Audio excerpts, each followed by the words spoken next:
And finally, after weeks of waiting, you guys get to see my top 5 most rare and expensive booster boxes. But before we do, as we always do, let's roll that intro.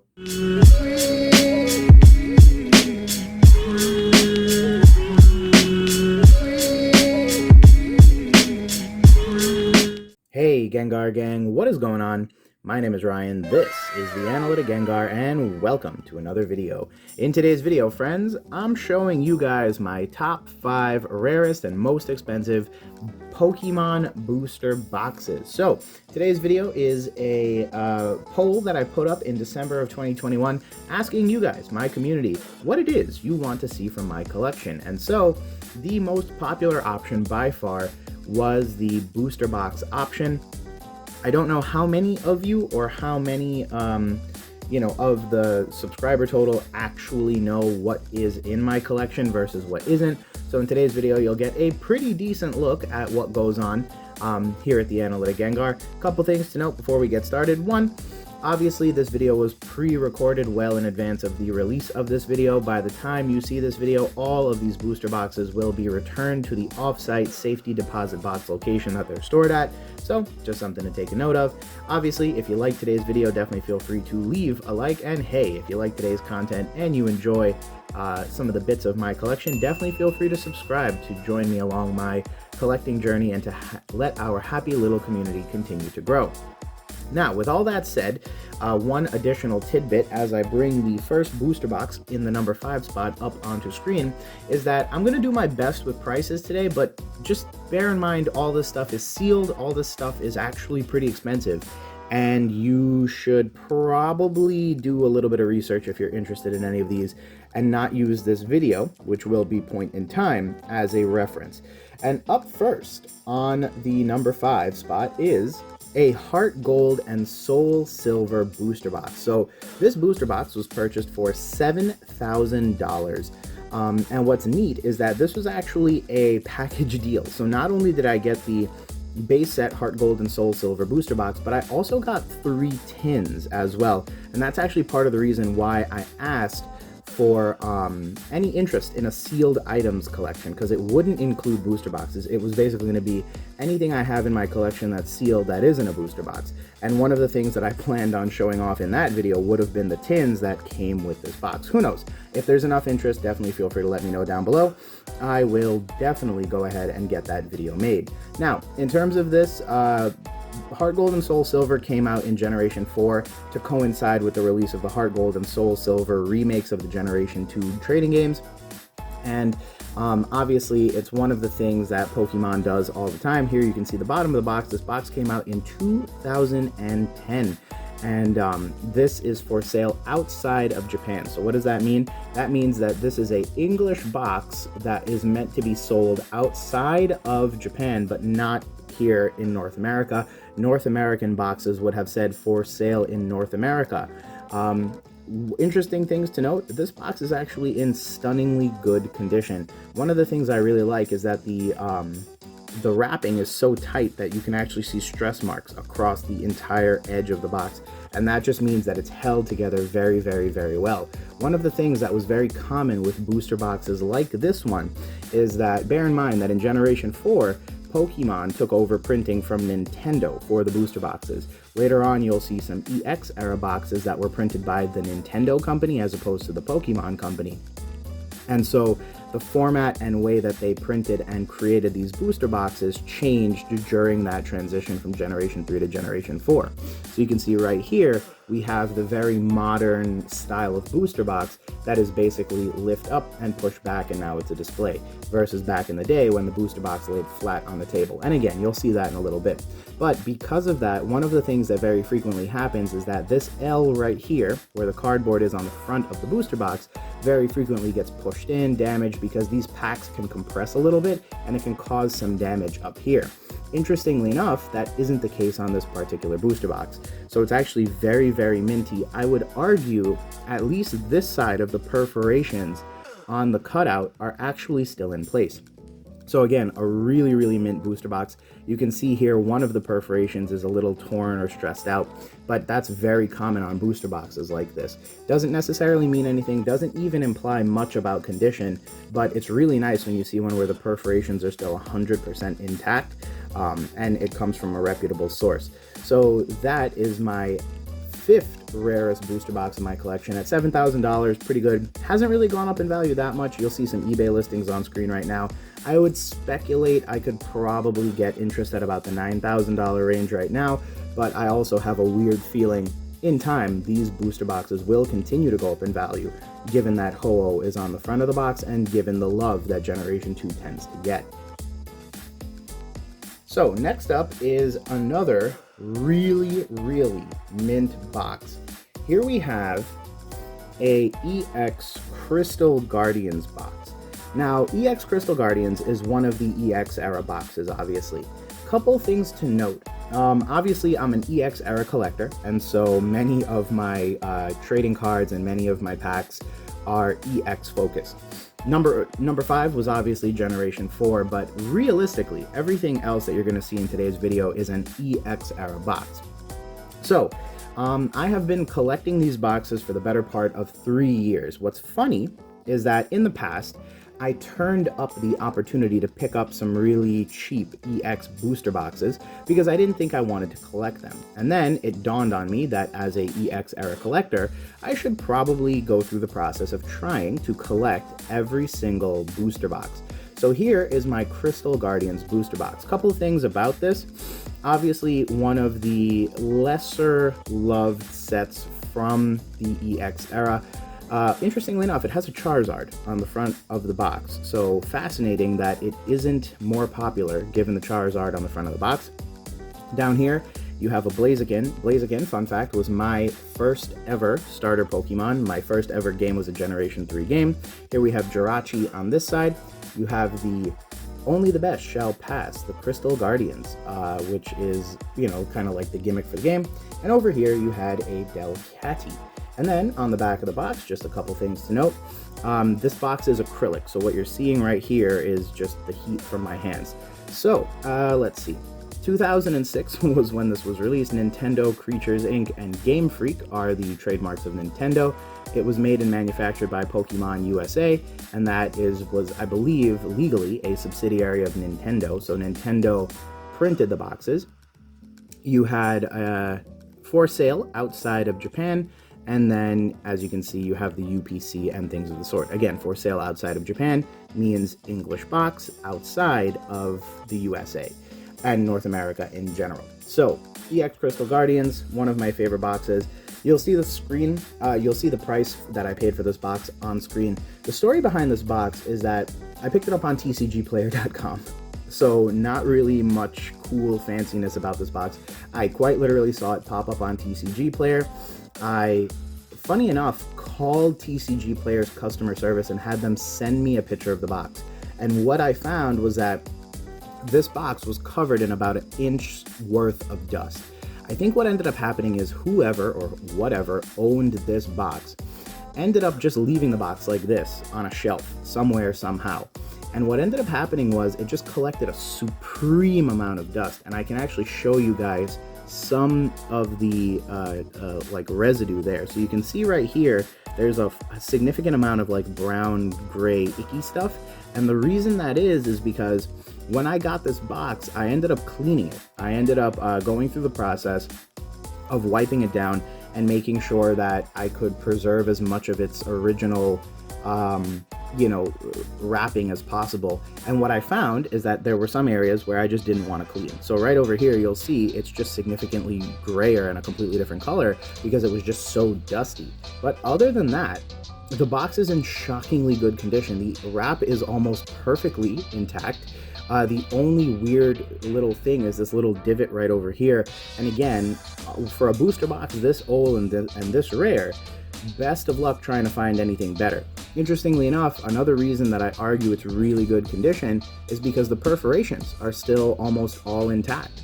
So bear in mind, a booster box like this would have sat like this on a store shelf, and the top would have folded over and folded down. So again, the box isn't oriented like this, the box is oriented like this for retail purposes. And that's why these boxes behave and preserve a little differently than Generation 4 boxes. And Nintendo back in the day was still following the format of the WotC era boxes, which again sat like this, not like this. So that is my EX Crystal Guardians box, bought and purchased off TCG Player, called up customer service, have them send me a picture via email, and I said, yeah, that's now my box. And again, price is on screen, but yeah, that's really about it as it relates to that particular box. So next up, and this is where things get a little hard because I don't know in what order to show anybody any of this stuff anymore. Here is my EX Dragon Frontiers box. So EX Dragon Frontiers, obviously one of the very well-known EX era sets. Why is that? Well, Gold Star Charizard, Gold Star Pikachu, dragons in the generation that introduced dragons. Yeah, I can see a variety of reasons why EX Dragon Frontiers is one of the more popular sets. So as you can see, the box features very prominently Dragon-type Pokemon. You got Salamence on the front cover. You've got the wonderful Lati twins on the side. You've got a Tropius and a Tyranitar on the side. On the top of the box, you have the Beyond the Horizon lie the Dragon Frontiers. And then on this side, you've got a Nidoking and an Arbok. So all things considered, I personally think Dragon Frontiers is one of my favorite sets because it was very well themed. You have a lot of Dragon Pokemon, but it's not a primary focus.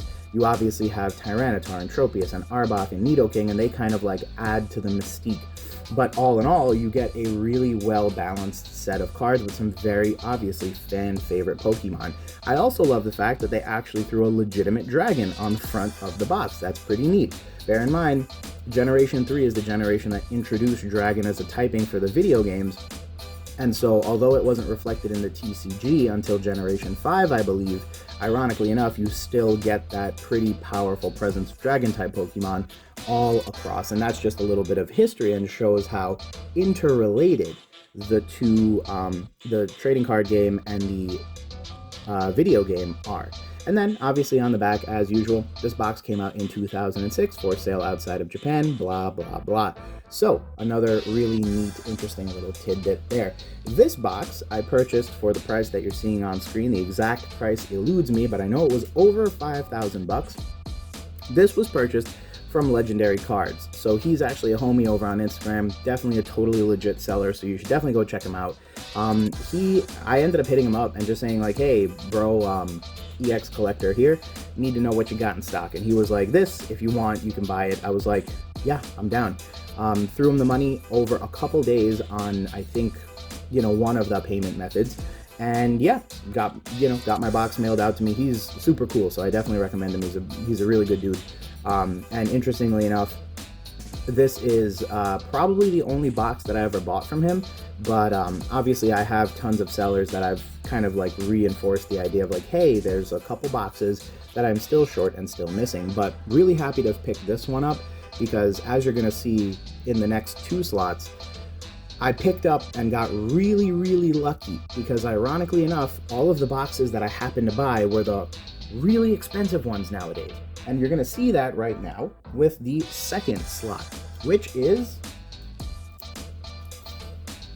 EX Team Rocket Returns. So this is probably, depending on who you ask, the most important box in the EX era. Why is that? EX Team Rocket Returns has 3 gold stars, namely the 3 starter Pokemon, so Mudkip, Trico, and Torchic from the generation. In addition to that, Torchic is an incredibly difficult card to grade because of how stupidly brolic the holographic pattern on that card is. It basically looks like glass. As a result, it's one of also the most low population of the gold stars. And then, in addition to that, you have all of the Rockets Pokemon, including Rocket Snorlax, Rockets Mewtwo, the Rocket Birds. So, for one reason or another, pick any of them, EX Team Rocket Returns is one of the most popular sets of cards that exists out there. On the bottom, shockingly enough, Tyranitar makes another appearance. On the side, you have Scyther, which is featured as a Rockets Pokemon in this set. Up here, you have Back with a Vengeance. The return of Team Rocket is trouble for your opponents. Now, interestingly enough, I have in the past stated that I personally believe this particular set to be kind of a spiritual successor to the Rocket set from, you know, the original WotC era of cards. And of course, on this side, you have the Gyarados. Gyarados is probably one of the most iconic artworks from this particular set. And there you have the bottom again. I'll rotate around to the back super quickly. This box is for sale in North America, so that's the other variant of the box. In the past, I was really trying to be very particular about for sale in North America only. The only way I could potentially see myself being able to get all North American boxes would probably be via, you know, trading with people. So I'll trade you my Japanese variant for your English variant, or, you know, non-US versus US variant, and maybe I could pull that off, but at this point I don't think many people care. Probably the most important thing is going to be the legitimacy of the box, the pedigree of the box, the condition of the box, and after that no one's really going to care. But yeah, so, and as you can see, this is what I mean to say. Nintendo of North America printed these boxes here in the States. Obviously for the ones outside of the US, there was that Pokemon Inc., but Nintendo was actually the person or the organization that was taking care of this stuff way back then, and then Pokemon would become the sole printer and distributor a little bit later on. Now, as it relates to this box, the story behind this box is actually funny. I've had 2 EX Team Rocket return boxes in the history of owning EX Team Rocket boxes. The first one was actually opened, and you'd be surprised to find out that it was actually PokeRev that opened the box. So you'll recall, if you go on his page and you check it out, you'll actually see that he, yes, in fact, opened a EX Team Rocket booster box. That EX Team Rocket booster box was the original one that I had in my collection. Long story short, a buddy of mine came up to me and said, hey, I have this booster box that I have. I'm really in need of the money, and I would really appreciate if you buy it, because I know nothing bad is going to happen to this EX Team Rocket booster box if I were to sell it to you. It was a time when everyone wanted to get their hands on booster boxes to open. Ironically enough, this booster box is probably in equal condition to the HeartGold SoulSilver box that I showed you. And the reason that is because it was case fresh. So this box is literally case fresh. You can see the perforation right here, right slightly above my finger. Not one is perforated. This box is literally out of a case, period, end of story, no questions asked. It is easily one of the best condition boxes that I have ever owned and have ever seen. So it occurred to me that Rev was in the process of looking for boxes to open. My old box was in significantly worse condition. And so I hit Rev up and I said, hey, I have 2 now, because I bought this one, I had that one. And I said, yo, would you want to, you know, open up this box on your channel, you know, blah, blah, blah.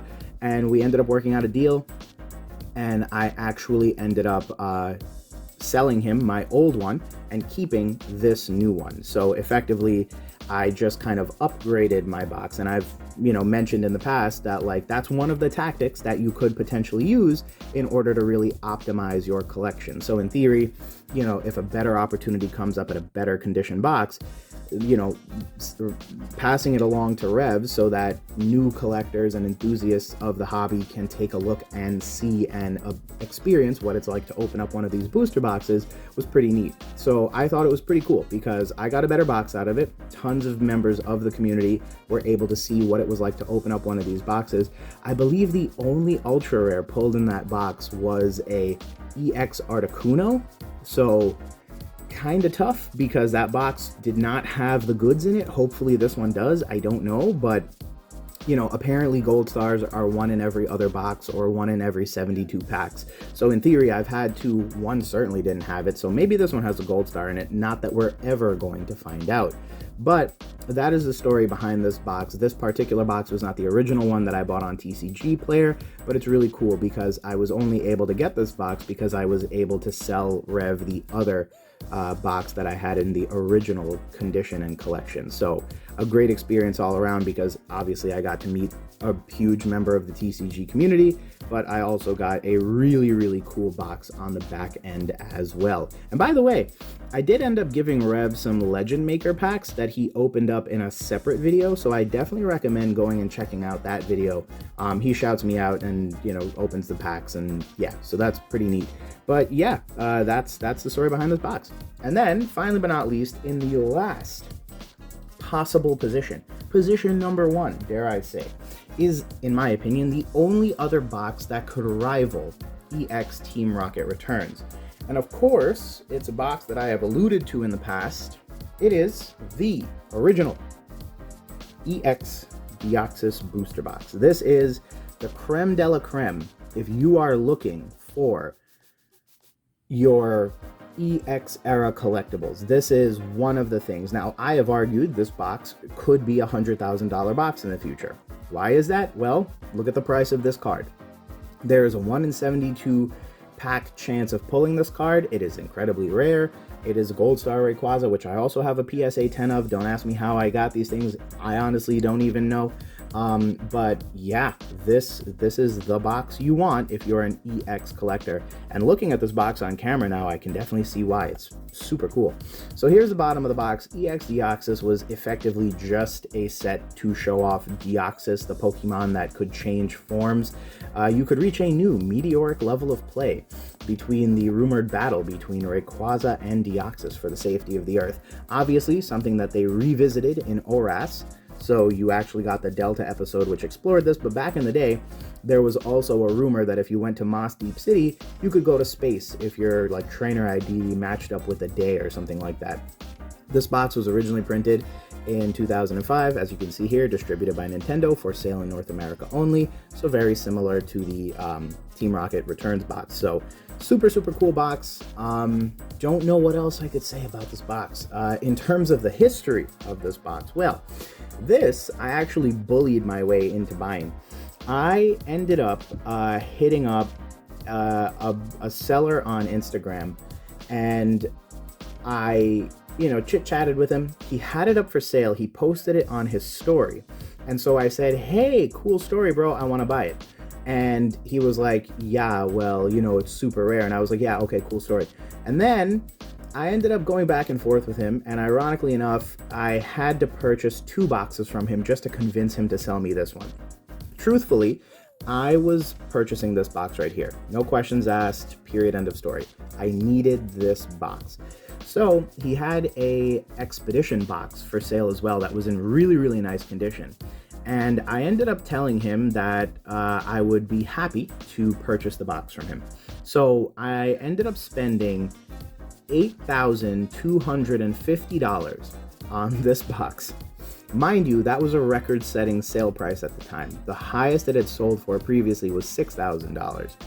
But I ended up buying this box, and then I ended up buying that box, the Expedition box, for $8,250 for a total of $16,500 for the 2 boxes. I got them shipped to me, obviously did all my authentication process, blah, blah, blah. This box is in very good condition. I would call this like a PSA 7 of booster boxes. And again, if you're going to be like, oh, well, it's only a PSA 7, I'm going to tell you to show me your EX Deoxys booster box in any condition, and then, we can compare. The one thing is right here, there's a little tiny pull apart from the plastic. It happens. These boxes weren't meant to be museum quality. They were meant to have this plastic torn off them and then opened up for retail sale. So obviously, occasionally you get little defects like this where there's just a teeny tiny opening between the seal. But other than that, the box has, 8 very sharp corners, no burring, no nothing. Ironically enough, and I've said this a little whiles ago, I got stupid lucky because I bought the right boxes for cheap, and now I have some of the lesser cool boxes that I still have to purchase. But EX Deoxys is by far one of my favorite. I love the story that goes behind it because I had to force my way into a transaction. But ironically enough, it worked out perfectly because that same Expedition box guess who, I ended up handing it off and passing it off to PokeRev. So he did a expedition video, and in the expedition box opening, he's opening the one in his collection, and he took my box and replaced it in his collection because my box was in far better condition. So effectively, he did to Expedition what I did to Team Rocket Returns. He basically just, swapped boxes and opened the one that was in less good of a condition so that the community could experience and enjoy it. And of course, as we know, it's a sealed collection, so we know that there is still at least one perfectly preserved specimen that will remain that way and won't be opened up for, any kind of event or activity of the sort in the future. So we both kind of won from that, but, certainly something that I enjoy telling as a story because it's actually pretty cool. But yeah, that is my EX Deoxys booster box. Now, I feel like it would be irresponsible of me to not share some of my future plans with some of this booster box collection. Obviously, I have a pretty extensive collection. I have 13 of the booster boxes that exist out there in the world right now for the EX era. The 3 that I'm missing are EX Sandstorm, EX Holon Phantoms, and one additional box that at this time eludes my mind. The good news is that at this time, Holon Phantoms is the most expensive of the 3 boxes that I am missing. So the good news is that I don't have to be in a situation where I need to be pressed. I just remember the other box is Legend Maker. So Legend Maker and Sandstorm both trend under $10,000 even at the height of the pandemic. Sandstorm kind of got overlooked because it's not a gold star set and because they were still printing E-Series style cards. Legend Maker is just Legend Maker. It's not really that spectacular for any real reason. And then, of course, Holon Phantoms has gold stars, has EXs. It was notoriously tough as a set in terms of pull rates. So that's the one card set that I really have to worry about. The most expensive EX booster box that I've ever purchased is my EX Dragon booster box. That was for $20,000 at the height of the pandemic. But honestly, I wanted to get it. That's actually the same box that, ironically enough, I turned down at $2,000 because I asked myself one question: why would I ever need an EX Dragon booster box? So obviously not my smartest decision, but I still think it's a worthwhile investment, especially because I have so much equity in boxes like these that I can afford to spend a little bit more on some of the boxes that have gone up in value. Because again, if I bought this box for $8,000 and it's now worth $40,000, there's a pretty solid chance that there's a little bit of headroom for me. And at the end of the day, I'm still going to spend less on purchasing these boxes, all 16 of them, than if it were me buying them today at current market prices. So those are my top 5 favorite, rarest, and most expensive Pokemon booster boxes. Like I said, I have 3 more that I need. If you know anybody who has them and you can recommend a seller, please feel free to reach out to me. All my contact information is down below in the description. You can drop me a Instagram DM, you can email me, you can even leave a comment, and I'll find a way to reach out to you.